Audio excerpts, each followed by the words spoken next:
All right, we've seen better than 4,000 flight delays, cancellations because of the nasty weather up and down the East Coast, but nothing like what was going on around a year ago at this time, around the Christmas time period with Southwest. That company having to pay a $140 million fine to make sure something like that doesn't happen again. The Transportation Secretary of the United States, Pete Buttigieg, is with us. Secretary, good to have you. How are we handling today's mess? Today there's definitely a lot of weather having an effect, but should be something that the airlines will be able to work through. Definitely encourage anybody with travel plans to frequently check in with your airline. Of course, a year ago we had a major storm, but the outcome was different. Every airline was knocked back, but all of the airlines recovered relatively quickly, except one. That was Southwest Airlines. And after that meltdown, I made clear that we were going to be putting them under a microscope, making sure they took care of passengers with refunds and reimbursements, and investigating what happened so that we could hold them accountable. Today, we're announcing that that investigation is complete. It's resulted in a record enforcement action and penalty of $35 million in cash and $140 million in total value. That's really designed not just for accountability over what happened with Southwest, but to send a message to the entire airline industry to take care of your passengers or be held accountable. What does that mean, though, Secretary, when we're talking about taking care of passengers? Of course, there are acts of God and storms and flooding and all the rest, and then something that an airline, in the case of Southwest, was ill-prepared to address and didn't have people in the right place at the right time. It sort of was a domino effect. So what is their responsibility?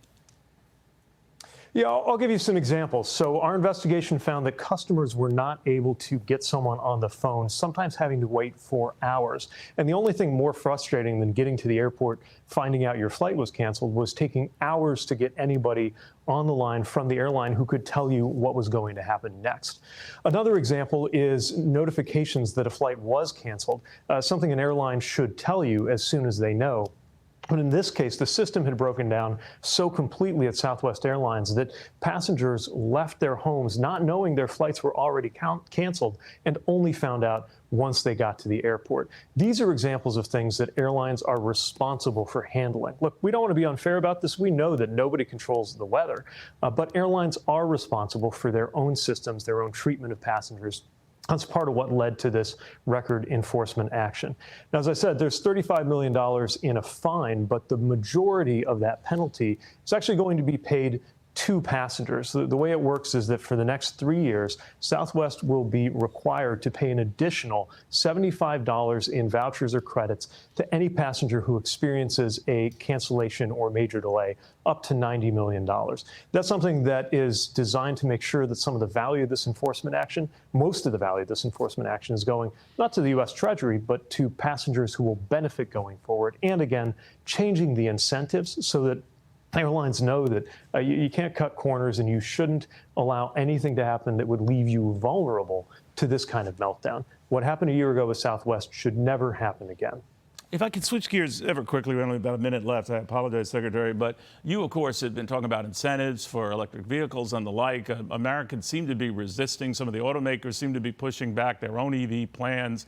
Are you worried, especially given the draw of, let's say, vehicles that offer you a little bit of both, the hybrid type vehicle, that's the way to go?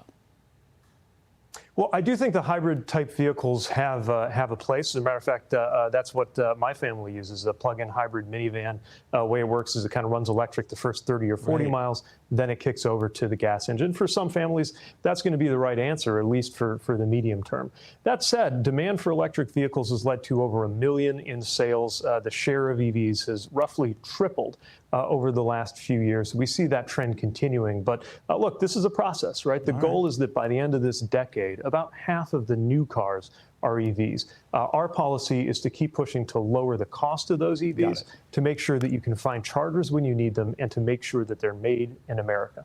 I'm Steve Ducey. I'm Brian Kilmeade. And I'm Ainsley Earhart. And click here to subscribe to the Fox News YouTube page to catch our hottest interviews and most compelling analysis.